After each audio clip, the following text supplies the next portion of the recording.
बारू को खाना तलाश करने में बहुत मुश्किल हो रही थी क्योंकि जंगल में शिकार करना मना था।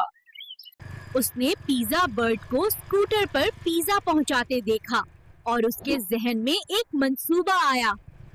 उकाब ने परिंदे पर हमला किया। उसने पिज़्ज़ा खाया और स्कूटर को भेस के तौर पर इस्तेमाल करने का फैसला किया। बारू जंगल में दाखिल होने और छोटे परिंदों को पकड़ने के लिए पिज़्ज़ा डिलीवरी परिंदे का रूप धारने का इरादा रखती है। अगले दिन वो अपने मंसूबे पर अमल करती है। जंगल में इस उकाब ने एक कबूतर का बच्चा और एक बुलबुल का बच्चा पकड़ा और अपनी जगह। तो आज फिर बैरून का पेट भर गया और उसने भरपूर दावत उड़ाई।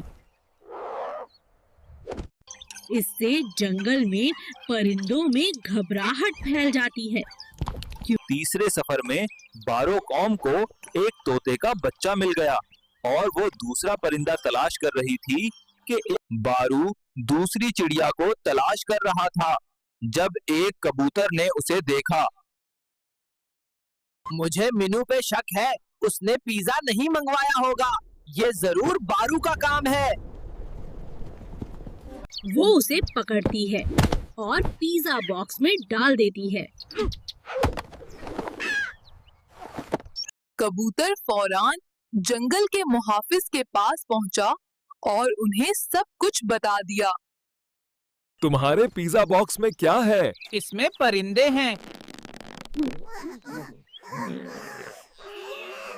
क्या आपने मेरे बेटे बारू को कहीं देखा है?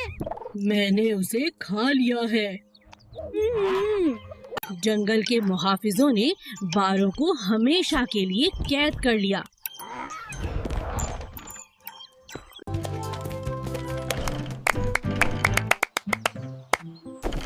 Subscribe to my channel!